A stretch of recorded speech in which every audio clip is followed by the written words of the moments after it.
पुणे सहकारी बँकेच्या सरकारी रोखे खरेदी घोटाळ्यामध्ये काँग्रेस नेते सुनील केदार यांना दिलासा मिळाला आहे। सुनील केदार यांच्या याचिकेत हस्तक्षेप करण्यास सुप्रीम कोर्टाने नकार दिला। आगामी विधानसभा निवडणूक लढवण्याचं स्वप्न बाळगत सुनील केदार यांनी सुप्रीम कोर्टात याचिका दाखल केली होती। सरकारी रोखे खरेदी घोटाळ्यातील दोषसिद्धीला अंतरिम स्थगिती मिळण्यासाठी त्यांनी याचिका केली होती। मात्र यात हस्तक्षेप करण्यास सुप्रीम कोर्टाने नकार दिला। तसंच जिल्हा न्यायालयाने या संदर्भात 30 सप्टेंबरपर्यंत निर्णय घ्यावा असे आदेश दिले। त्यामुळे सुनील केदार यांना निवडणूक लढवता येणार नसल्याची शक्यता वर्तवली जाते। सुप्रीम कोर्टाने नागपूर सत्र न्यायालयाला सांगितलं आहे की तुम्ही हे मॅटर आउट ऑफ टर्न घ्या, त्यांचा अपील अगेन्स्ट कन्व्हिक्शन, आणि 30 सप्टेंबरच्या आत ह्याच्यात जो काय आहे तो निर्णय द्या। जर नागपूर सत्र न्यायालयाने अपीलमध्ये सुनील केदारांच्या बाजूनी निर्णय दिला तर ते इलेक्शन लढू शकतील।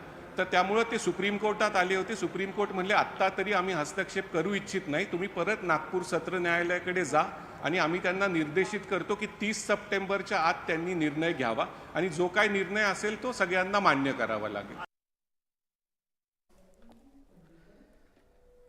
पुढे आपण पाहूयात इतरही घडामोडी।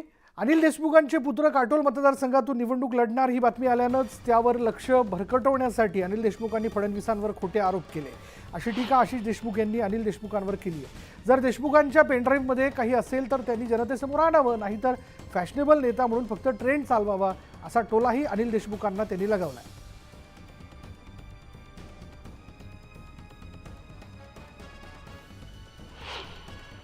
की आता नवीन मतदारसंघ शोधण्याची वेळ अनिल देशमुखांवर आलेली आहे, म्हणून ते देवेंद्र फडणवीस यांच्या दक्षिण पश्चिम मतदारसंघावर डोळा ठेवून खोटे आरोप देवेंद्र फडणवीसांवर करत आहेत आणि म्हणून या आरोपांमध्ये काहीही तथ्य त्या निमित्ताने नक्कीच नाही आहे।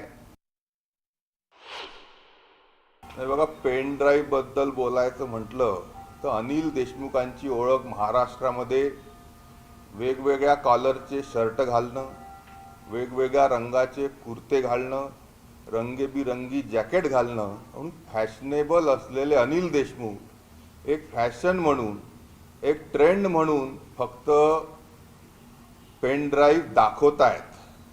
त्या पेन ड्राईव्हच्या मागे, त्याच्या आतमध्ये नक्कीच काही नाही आहे। अनिल देशमुखांमध्ये किंवा त्यांच्या पेन ड्राईव्हमध्ये सबस्टन्स नक्कीच नाही आहे।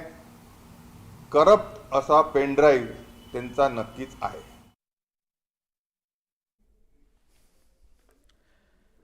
पुण्यातील नुकसानग्रस्त भागाची केंद्रीय राज्यमंत्री आणि पुण्याचे खासदार मुरलीधर मोहोळ यांनी पाहणी केली।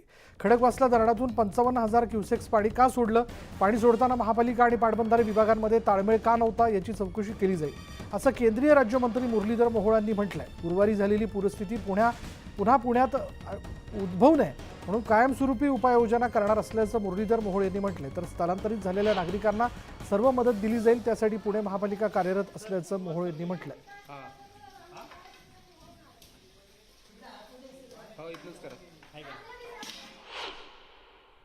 सांगितलं की 40,000 क्युसेकच्या वरती पाणी 100% सोडलेलं आहे आणि त्याशिवाय इतकं पूर येत नाही। इथून मागचा आपण जो अनुभव पाहिला, ज्या वेळेला 40-45,000 क्युसेकच्या वरती पाणी सोडलं गेलं त्यावेळेला ही परिस्थिती इथं झालेली आहे आणि म्हणून याची निश्चित चौकशी केली जाईल। काय अडचण होती आणि महापालिका प्रशासन, जलसंपदा विभागाचं प्रशासन यांच्यातला समन्वय का नव्हता, नागरिकांना अलर्ट का गेलं नाही, याची सुद्धा 100% चौकशी आणि कारवाई केली जाईल। निश्चितच ह्या सगळ्या गोष्टी पाहिल्यानंतर एक आहे की ही सगळ्यांची इच्छा आहे, मानसिकता आहे, नागरिकांना हा वारंवार त्रास भविष्यात कधी होणार नाही यासाठी याच्यावरती कायमस्वरूपी उपाययोजना केलीच पाहिजे आणि त्यासाठीच आता ही मीटिंग आहे। पुढच्या काळात एक धोरणात्मक या सगळ्या विषयावरती काम केलं जाणार आहे आणि पुन्हा हा प्रसंग होणार नाही याची काळजी घेतली जाईल। 100% काही त्याच्यात अडचणी आहेत, काही तांत्रिक अडचणी आहेत, काही ठिकाणी आपण पाहतो की राडारोडा आहे, काही ठिकाणी भराव केलेला आहे, नदीचे पात्र अरुंद झालेलं दिसतंय। तर सगळ्या गोष्टी आहेत आणि मुळात आपण म्हणतो तशी पूररेषा निश्चित करण्याचा एक विषय आहे। सगळ्या गोष्टीचा एकत्रित विचार करून एकदम कायमस्वरूपी या सगळ्या भागामध्ये कधी पाणी पुढच्या काळात येणार नाही यासाठीचं काम करणं आवश्यक आहे, ते आपण करू। पुणे शहर आणि परिसरात काल झालेल्या अतिवृष्टीमुळे सिंहगड रोड, संजयनी पुलाजवळील पाटील इस्टेट, एकतानगर, फुलपची वाडी या भागांमध्ये इथल्या घरांमध्ये पाणी शिरल्यानं चिखल आणि घाणीचं साम्राज्य पसरलंय। या घरांमधील चिखल, गाळ आणि कचऱ्याची महापालिका तसंच साफसफाई करणाऱ्या खासगी कंपन्यांच्या मदतीने युद्ध पातळीवर स्वच्छता मोहीम राबवावी असे निर्देश मुख्यमंत्री एकनाथ शिंदे यांनी जिल्हा प्रशासनाला दिलेत। तसंच पुरामुळे घरांचं, शेतीचं झालेल्या नुकसानीचे तातडीने पंचनामे करण्याच्या सूचना मुख्यमंत्र्यांनी जिल्हाधिकाऱ्यांना केल्या। तसंच पुराचं पाणी, चिखल यामुळे परिसरात रोगराई पसरू नये याकरता महापालिका प्रशासनाने औषधांची फवारणी करावी असे निर्देशही मुख्यमंत्र्यांनी महापालिका प्रशासनाला दिलेत।